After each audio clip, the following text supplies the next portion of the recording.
There may be some more people that trickle in as we get going, and that'll be fun. They can just catch up with us. So thank you for joining me this morning on this training on somatic experiencing for caregivers. I don't know, have any of you all ever heard of somatic experiencing before I get started, just to kind of see what your baseline is?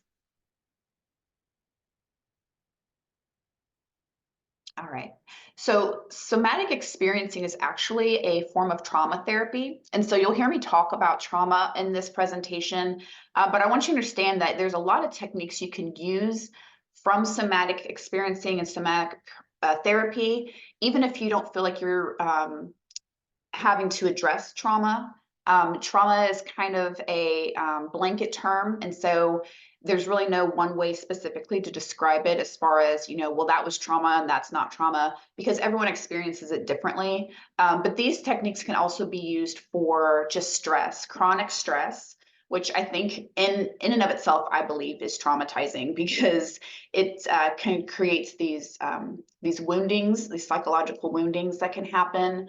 It can kind of foster a lot of feelings of hopelessness, sadness, depression, things like that. And so when you hear me say trauma, just know that I'm talking in very general terms, and you don't have to be experiencing trauma or want to work through trauma to benefit from somatic experiencing. Good morning, Shirley. And so I'm going to talk to you about what somatic experiencing and somatic therapy is, but the tips I'm going to give you at the end of this aren't necessarily something you would need a licensed professional to help you through. They're really just about breathing techniques and things like that that you can do in the moment when you feel like you're kind of spilling over in that point of frustration, anxiety, and stress, okay? So I just want to clear that up. I will be talking in terms of trauma, but it is applicable to caregiving as far as chronic stress and that kind of thing, all right? And of course, if you want to try somatic experiencing therapy with a licensed practitioner, hopefully this will give you a good baseline of what that is, and maybe you can seek out a professional on your own time and see if it's something that would work for you. If you do obviously have deeper issues you'd like to go over with the licensed therapist. So our agenda for today is I'm going to define top-down and bottom-up therapy, because what somatic experiencing is, it falls in that bottom-up range. And if you don't know what that is, you might not get a good grasp of what I'm trying to say. So I'm going to describe what that is. And then I'm going to go through what is somatic experiencing and how it can help you. And then I'm going to give you some in-the-moment techniques, and I hope you all will join me in trying those out today. And then, of course, if you have any questions, just enter them in the chat or unmute yourself and ask me. I'm open to, giving you any more information that maybe I'm not covering or providing clearly enough. So what's the difference between top-down versus bottom-up therapy? So, and why does it matter? So the first thing that we need to know is that the words top and bottom are in reference to particular sections of the brain and what they're responsible for. And it's also important to know that until recently, most therapy and most techniques have followed a top-down approach, and that doesn't always get us the desired results. So it's believed that the top section of the brain is concerned with thinking, speaking, present-day emotional awareness. And top-down therapy typically means working through things cognitively, like talk therapy or cognitive behavioral therapy, CBT. So that'll involve things like thought patterns, communication, decision-making, and problem-solving. Okay, that's the typical kind of therapy that you'll get, or therapeutic techniques you'll get, is top-down. But the bottom section of the brain is thought to include areas responsible for memories, impulses, and survival responses. So therefore, bottom-up therapy works on understanding sensations, education on the nervous system, grounding, mindfulness, and body awareness. So the new school of thought theorizes that bottom-up approaches are especially helpful for people who have experienced trauma, particularly long-standing developmental or complex trauma, so things during our developmental stages. And the suggestion is that top-down methods often don't work well for people with that type of history, because it presupposes what needs adjusting is your way of thinking. And it does not take into consideration our automatic nature of the nervous system and or or in other words, that the body is hardwired to perceive danger where there is none. Okay. So again, this may not, you might not have childhood traumatic wounds. Okay. But that doesn't mean that these type of practices are not beneficial for you, because it's all about addressing the body and its sensations when it comes to stress and anxiety, and not necessarily trying to think your way out of anxiety. So in regard to trauma, bottom up takes into account that the first thing that typically occurs in the body is reacting. And then later on, it's the mind thinking. So have you ever gotten to a situation where your anxiety takes over and you just react, right? And then later on you think, oh, I shouldn't have done that, right? That's what we're talking about. It's the reaction first because of the nervous system and the way it's wired, and then the thinking comes later. And so to paraphrase the creator of somatic experiencing, Peter Levine, he says, you cannot properly process thoughts if your insides are telling you that you're standing in front of a tiger. Okay, so if you're in this space where your reactivity is very overwhelming and it's taking over your thought processes, that's why bottom up therapy works better, because it's working on your nervous system's reaction to stress rather than thinking your way out of that stressful situation. Does that make sense? Okay. So here's a little history about somatic experiencing. It was developed by a man named Peter Levine, and it is a mind-body therapy specifically focused on healing trauma or stress by helping clients draw their attention into their bodies. So the sensations and experiences explored are described as interoceptive, meaning the internal awareness of the body; proprioceptive, the spatial orientation of the body, like where it is on the planet Earth; and kinesthetic, which is the movement of the body. And I think this is very important because we kind of are in a culture that almost villainizes our bodies, right? And it tells us, our bodies are wrong in a myriad of ways, right? It's too thin, it's too big, it's too short, it's too tall, it's too light, it's too dark, it's too male, it's too female, right? And so I think our minds and our bodies have kind of culturally just gotten this disconnect. And so somatic experiencing, I think, is really a wonderful way to engage the body and the mind together. Okay, so it's not just one ingredient to the stew, right? We're putting in a bunch of different things. We're addressing the same issue from varying directions, whether that's through talk therapy, somatic experiencing, art therapy. Okay, we're going to attack it at all different angles. So unlike other forms of therapy or trauma therapy, somatic experiencing intentionally avoids directly evoking traumatic memories, and therefore it does not focus on thoughts and feelings related to that experience. Somatic experiencing approaches these memories using the body as a gateway and exploring them gradually and indirectly by promoting more adequate, safer, and comfortable bodily experiences.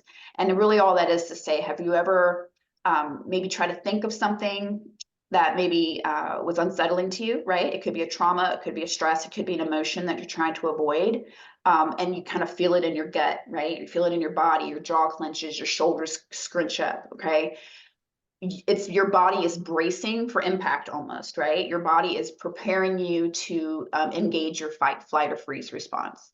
And so by being aware of that response and acknowledging that response, it's easier for us to address it, right? And settle our nervous system down so that when we do react, it's in a way that we desire rather than an impulsive, bleh, right? So basically, the idea is on the theory that when facing a threat, that all animals, including humans, are wired to unconsciously and automatically respond with certain somatic or body behaviors to protect themselves. So that includes fleeing, bracing, stiffening, and collapsing. The main difference between wild animals and humans is that animals naturally recover from these states by engaging in other patterns such as yawning, trembling, shaking to kind of release that excess energy that's generated by that threat to the nervous system. But humans, we've learned to hinder these responses due to, several circumstances. Mostly I think the way that we've been socialized. And so this prevents our natural response of resetting the nervous system. So this is the theory. And the interruption leads to a nervous system dysregulation, leaving a memory in the body with glimpses of traumatic experiences. So according to Payne, trauma is a highly activated, incomplete biological response to a threat frozen in time. So from this standpoint, people experiencing trauma are not suffering from a disease, but rather their bodies have been caught up in that dysregulated state. And that's what somatic experiencing addresses, okay? So it's basically saying that your stress, your trauma, your chronic pain, whatever that is, you know, maybe not chronic pain, but you know, like your chronic mental pain, it's not just a cerebral issue, it is in your bodies as well, okay? So that's really the bare bones of somatic experiencing. And to simplify it, somatic experiencing or somatic experiencing therapy is a type of somatic trauma therapy. And I probably should have clarified this. Somatic is just another word for body. Okay. So it's a treatment that focuses on physical sensations in the body or how the body feels. It's a type of therapy that focuses on physical sensations in the body to address trauma, symptoms related to trauma, and overcoming the effects of experiencing extremely stressful events. And it's really well known for treating PTSD, post-traumatic stress disorder, but it can also be used for other physical and mental challenges, okay? So again, anxiety is our nervous system's way of responding when something in our world feels unsafe or urgently in need of attention. So we often attempt to manage anxiety by thinking or doing our way out of feeling, by distracting ourselves, problem solving, endlessly worrying, or just toughing it out. And those do work temporarily, but they can also lead us to tension, fatigue, and being numb. And anxiety tends to persist or even get worse when we ignore it or try to push it away.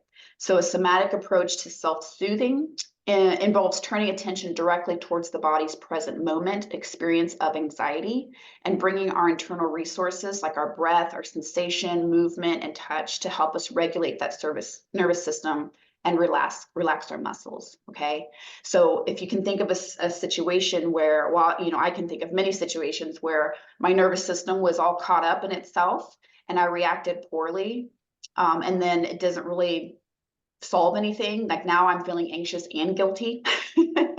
And somatic experiencing is just a way for us to physically regulate our nervous system. Okay, so that's really all it is. It's just about soothing ourselves down. So how does it work? So again, the core of somatic experiencing is connecting the mind and the body together.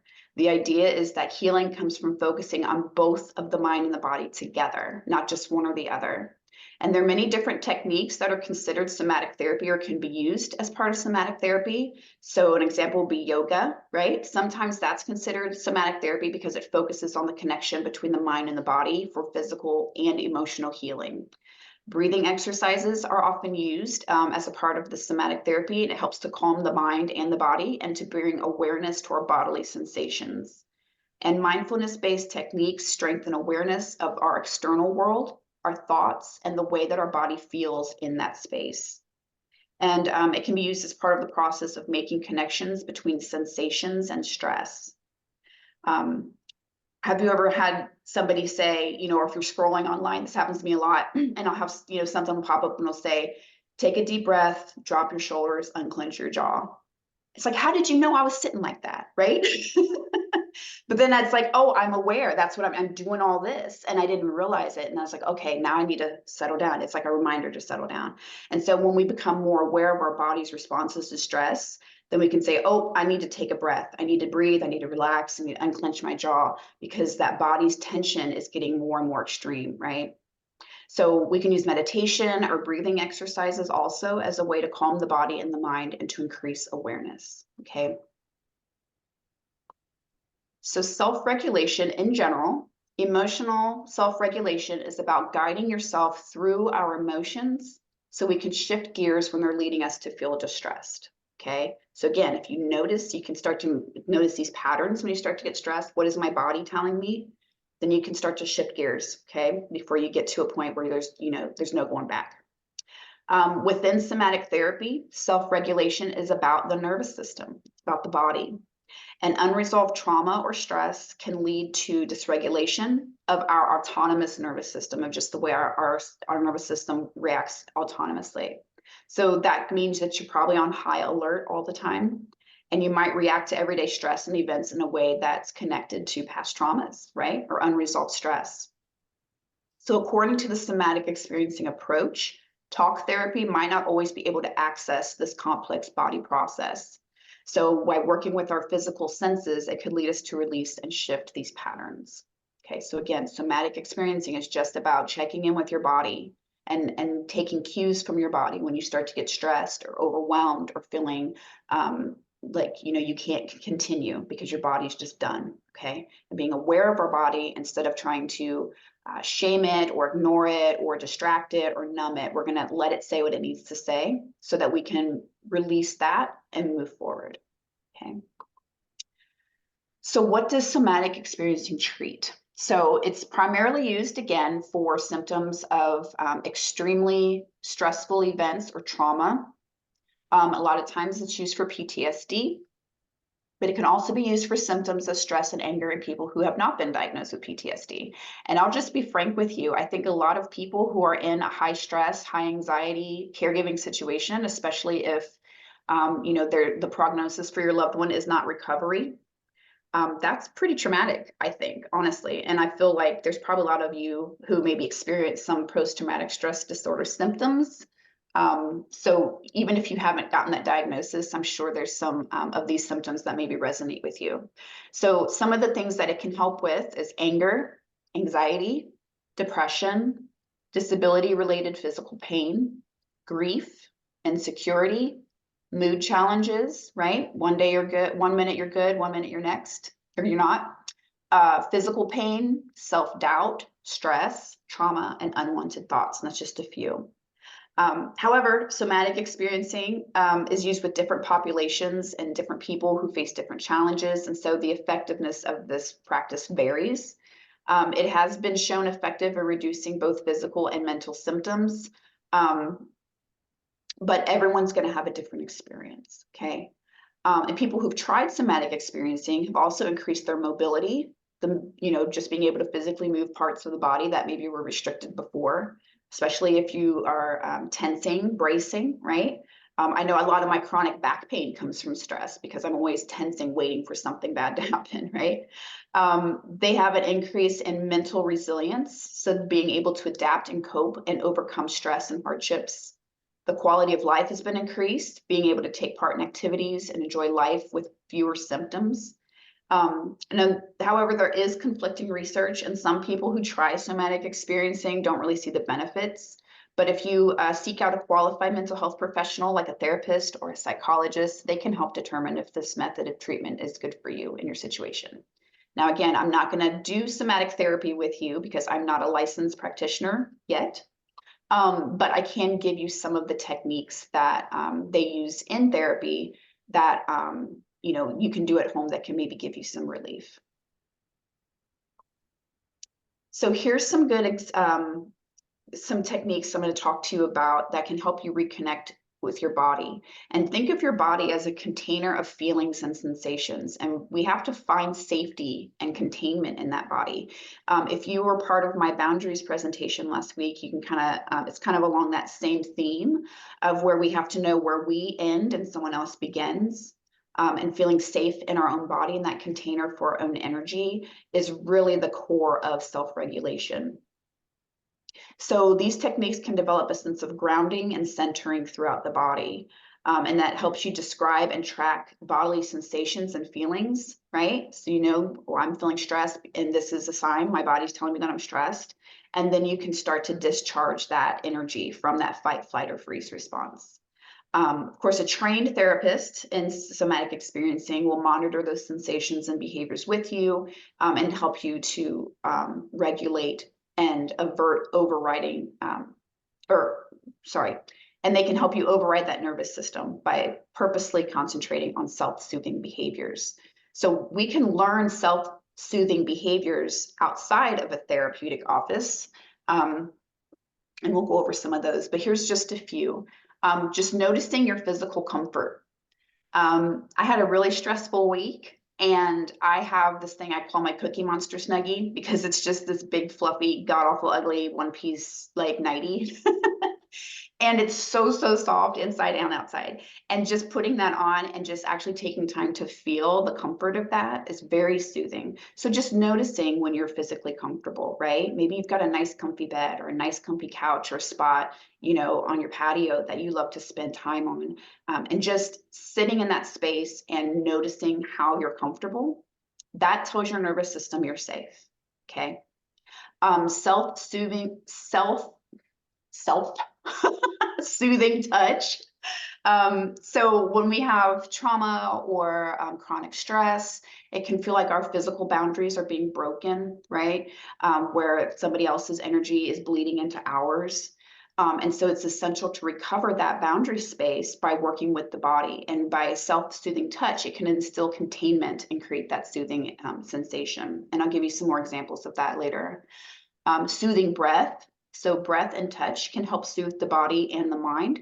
Slow, deep breathing can activate the parasympathetic nervous system, and that can bring us a feeling of relaxation and calmness. So have you ever been in a situation where you're very tense, you're very stressed, and your breathing is very shallow or sometimes non-existent? Sometimes I have to remind myself to breathe. That's because your body is ready to fight, flight, or freeze, right? But if you give yourself time to expand your lungs and take in that deep breath, that signals to your nervous system that you're safe. Okay, so just breathing through the anxiety can be very, very beneficial. Grounding and centering. So people commonly experience a loss of grounding and thrown off balance. And grounding allows us to feel safe and that inner strength to kind of emerge and be ourselves. Evoking kindness. So this is just something very simple, is remembering a time when you experienced kindness from someone. That can evoke pleasant physical and emotional sensations. Next, recalling being yourself. Again, that's again about the boundaries, right? Where you end and someone else begins. Coming back to yourself can provide a greater sense of being grounded and feeling comfortable in your own skin.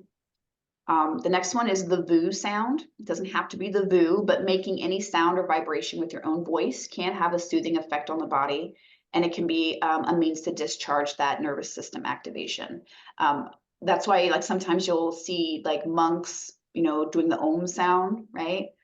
There's other reasons behind why they do that, but that resonance in your chest, that tone, hearing your own voice, that's kind of what that VOO sound is. It's a very soothing feeling. And then finally, shake it off. So animals will often shake themselves to release excess energy produced from the stress response. And so allowing your body to connect with maybe a trembling sensation that's produced by a stressful event can cause your system to settle. Okay. So here is our first set of techniques that I think will be helpful if you are looking to make that mind-body connection when you are feeling stressed out. I'm sure a lot of you have heard about breathing techniques. I've talked about breathing techniques that seem to be pretty popular in our culture because they're very simple to do. They're very effective to do. They don't require any equipment or extensive training. It's really just about controlling your breath, okay, so that you're not in that panic, shallow breathing space.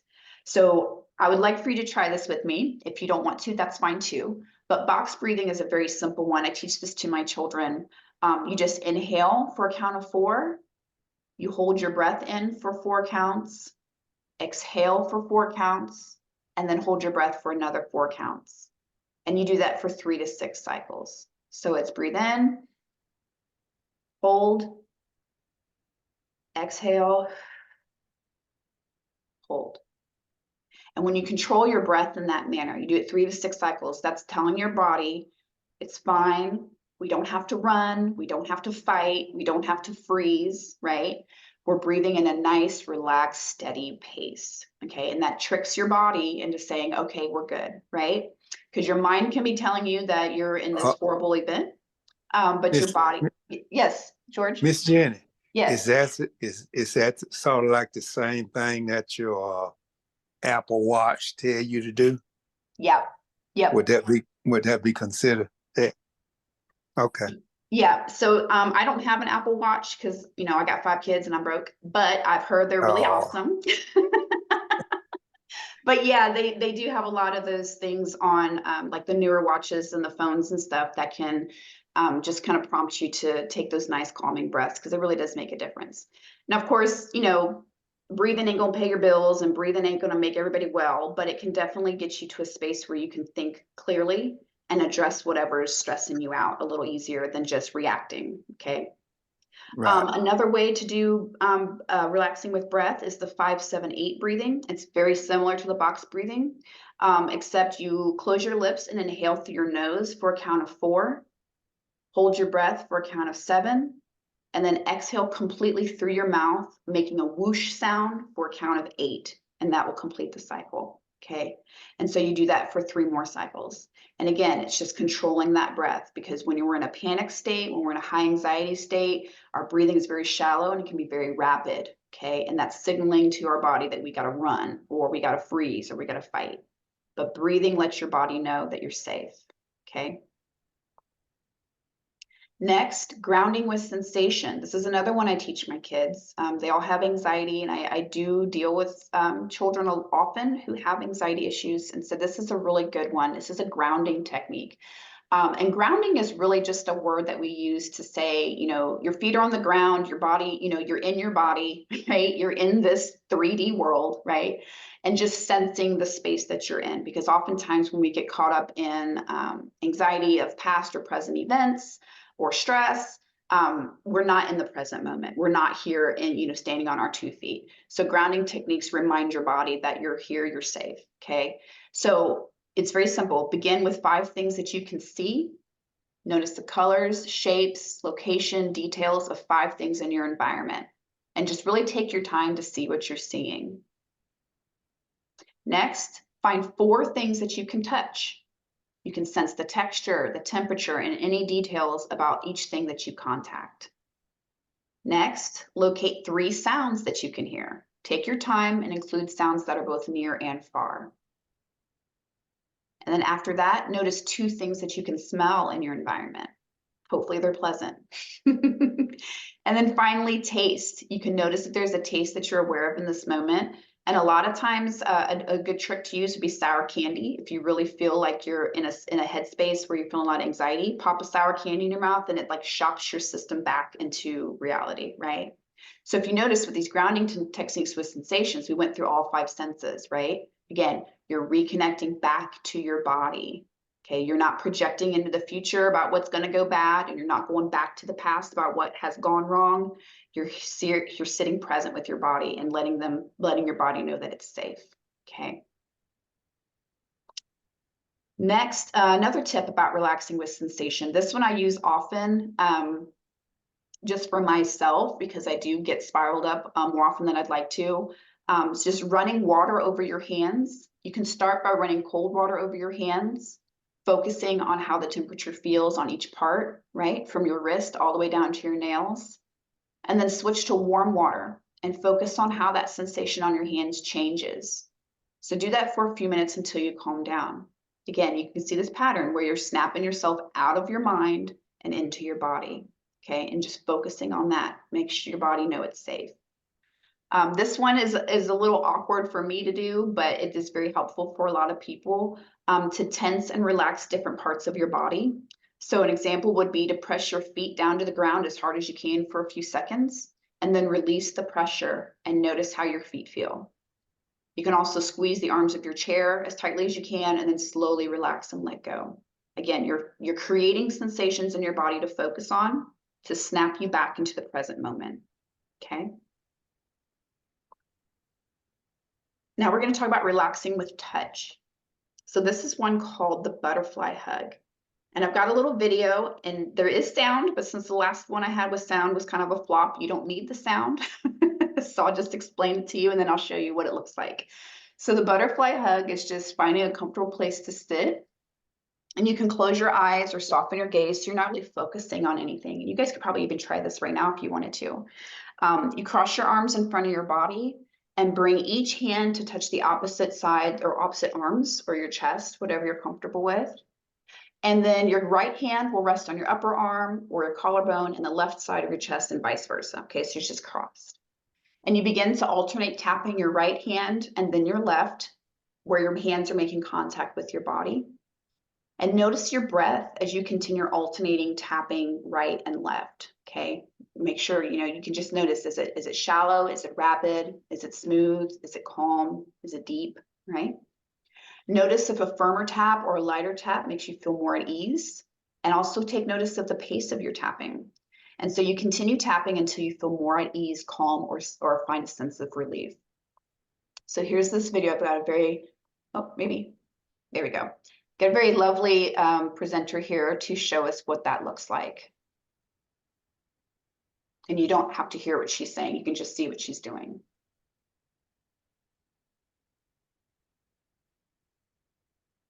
See, now it's just kind of like a butterfly flapping its wings or sunning its wings. That's why it's called the butterfly hug.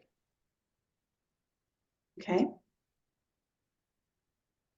And you can even say nice things to yourself at this point. I'm at peace, I'm calm, I'm safe. Okay. Just really self-soothing, just like, if you were a young one and you needed a mom's hug, right? Or a dad's hug. That's kind of what this is. You're just really soothing yourself with that sense of touch. Okay. Next, hugging yourself. So that was kind of that butterfly tap. Okay, but this one is really just kind of hugging yourself, crossing your right arm over your chest, placing your hand near your heart, and then cross your left arm up to kind of on your shoulder. And this can make you feel contained, which can make you feel safe. And you can just hold that hug for as long as you need. This is one that I do, and it seems kind of goofy for me at first, like, oh, I'm going to hug myself, whatever. But it actually does make a difference. It's because your body is getting that touch that it needs to say, I'm safe, okay? You can also try this with cupping your hands in a cupping position and just kind of tap your body all over from your feet all the way up to your head. Or you can try squeezing different parts of your body instead of tapping, and that'll help you with grounding, but it'll also help your body to recognize your boundaries, again, giving you that sense of being contained and safe, okay? Relaxing with movement. This is probably my absolute favorite. I know I've talked to you all about the power of dance before, but moving your body is an outlet for that anxiety and that extra energy that might accompany it, okay? So you can start with something simple like getting up and doing a few gentle stretches or taking a walk around the block. He's asking you to be, a Janet Jackson choreographer or anything like that, but if you can just feel your body move is good. Turning on some upbeat music and letting your body shake in every direction is very good. Making time for any kind of movement that you enjoy, right? So that could be hiking, dancing, yoga, swimming, whatever. But your body really, really, really does love movement. Creates endorphins in our brain, which is that happy chemical. So I know oftentimes if I've had a long day at work or I'm stressed out, I will go straight into my space where I know no one's going to bother me. And I put on whatever music I feel like listening to in that moment, and I will spend time dancing, moving, stretching, and it really does make a big difference because it, like, the theory suggests, it just kind of releases that energy so that I can focus my mind and calm my mind and address the situation accordingly. So in summary, I know that seemed a little quick, but it's really a very simple thing, and without going into like individual therapeutic processes, this is really just the gist of what I've got. So the body is one of the most powerful, and I would argue the most powerful and expressive vehicles that we have. And we need to access its wisdom by tapping into movement. So the body releases endorphins as natural mood boosters and stress relievers whenever we move or exercise. And that helps us to shift our emotional state from a negative to a positive. And it can help us, help provide us with a sense of being calm. This could be in any form: yoga, dancing, running, hiking, whatever resonates with you. The key is to ensure that the activity is light and fun and it's not overwhelming or strenuous. Okay, I'm not going to say if you're stressed out, go 25 miles on the treadmill. Okay, that might be what you need to do, but to me, that would be horrible. That's not stress relieving to me. So I'm not gonna tell you all to do that, but you don't want to be overwhelmed. And any of these techniques, it's not to just add one more thing that you have to check off your list. Okay, these are just to help you. So whatever comes naturally to you is what's going to be the most effective. If you find it difficult to motivate yourself, maybe you can sign up for an exercise class or maybe plan a hike with family or friends. Building that camaraderie can really be a great source of motivation if you try to do things together. In addition to movement-based activities, you can try grounding exercises. One of my favorites is walking barefoot on the grass and just taking in the sights and the sounds and the smells around you.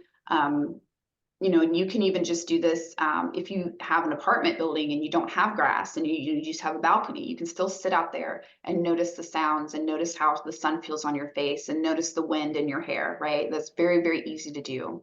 And that will just let you become more present and more mindful of the environment and our body within that environment, right? So you are your greatest ally. Take time to nurture yourself and get in touch with your body and honor your emotions. Okay. So that is the information I have for you today. Does anyone have any comments or questions?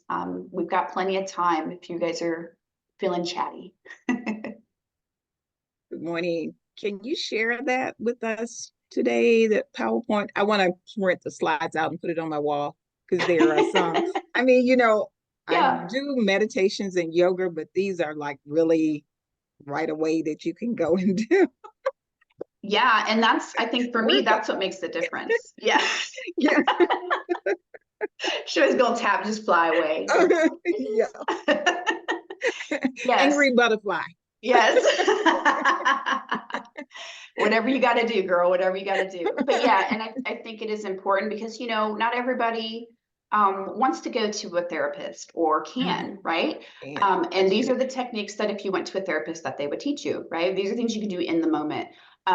For me, it's funny because my kids will often see me, I squeeze my hands and release a lot.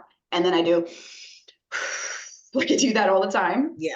And it's just my natural body, my body's response to that stress where I'm trying to bring myself down a notch and focus. Okay.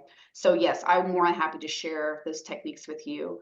And I can even link that, that young woman in the video. She's got a lot of resources. She's actually works through survivors of sexual assault and just kind of finding boundaries in their body and, you know, doing somatic through that. And so there's a lot of tips on her website that I can share with you as well. Oh, thank you. Thank you.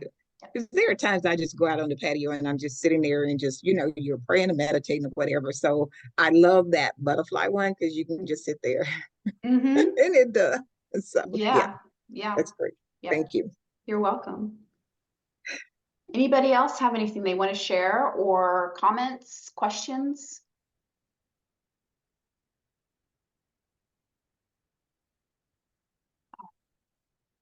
Well, I thank you for joining me today. This is Charlotte. Oh, yes, ma'am. I'm sorry, I was on mute. I kept saying something earlier and you never said anything. And I said, well, maybe my phone is not working. But I'm sorry, I was on mute. I was saying good morning. Good morning. The presentation was great. I really enjoyed it. Never heard of this before. Somatic. Yep, somatic experiencing. And again, somatic just means body. So just experiencing your body and listening in to what it's trying to tell you, tuning in to, you know, its stress response. It's very, very fascinating work. And it's been in practice for over 40 years. And I, you know, just recently came across it myself. Yeah. Well, thank you. You're welcome. You're welcome. All right, so I will share with you all, just give you some reminders of what's coming up for us this month. On the 15th, which is next Friday, I'm going to do a presentation on anxiety and unhealthy thinking patterns. Again, I think the more we understand ourselves and our reactions to things, the better equipped we are to make changes as we feel would be better for us. Next, on the 22nd, I'm going to share some grocery saving strategies. For a long, long time, I raised 5 children on 1 income. And we all ate pretty well. So I feel like I have some tips that I can share with you to just save a little bit on your grocery budget. And then on the 29th, I'm going to go over hiring a respite provider 101 and just giving you tips on how to find the right person, make sure you ask the right questions so that when you do have somebody take over your caregiving duties for you, you feel more confident that you chose the right person. And of course, I appreciate any of y'all's feedback. I do read them. I do make adjustments and my training according to what you all need. So I'm always open to more comments and suggestions if you have them. And of course, share with anyone that you might know who could benefit from any of these recordings or trainings. You don't have to be on our reimbursement program to participate. So if you have anybody who's interested, please share with them. They can register the way you all register. And we also share all of it on our social media accounts and through our newsletter. So with that being said, is there anything that anyone wants to share or get off their chest before I close for the day? I know that was a little shorter than my other trainings, but I think that's all right for a Friday. Thank you. I shared the website with some of the workers at my mom's daycare because I have one of the girls that come out and help me during respite care. And I just realized there's so much because they don't always go through trainings, the people that work there. And, you know, because we're caregivers, we pay attention and we notice things and whatever and stuff. And she was just amazed at some of the things that I do with my mom. And I was like, you still kind of give them a little independence, but you're still watching them. And I think they at the daycare, they do a lot of babysitting. So, you know, instead of letting them do what they do. And then for a person with dementia and Alzheimer's, they get confused because it was like, okay, she was doing this with me, and now I'm trying to do this. So I shared the information and saying, just go on, you can go through the modules and it doesn't cost you anything. It's free because I don't think they've ever had the training. So yeah, thank thank you you. for that. Thank you for that. Because the more educated we can be, the better we're going to be able to provide the care that is needed to be provided, right? So thank you for sharing that. Yeah. All right. And the conference was great. I mean, you know, being there, learned a lot. Every time I go to something, I learn something different. So thank you. Yeah. Yeah, I learned a lot that day too. All right. Well, thank you again for joining me today. I hope the sunshine meets you this weekend so you can all have some of that wonderful vitamin D and get your dopamine production on point. And of course, if you need anything from me, do not hesitate to reach out. And if you feel that you are needing some more support than what I can provide, I just want to remind you about our Caregiver Wellness Initiative that provides stipends for free mental health counseling with a licensed provider. So if you need a little bit more help or support, that is available to you as well. So don't hesitate to reach out to me and I can get that process started for you, okay? All right, everyone. Have a great weekend. And Shirley, I'll send you those slides, all right? Okay, thank All you. right. Bye-bye, everyone. Bye-bye.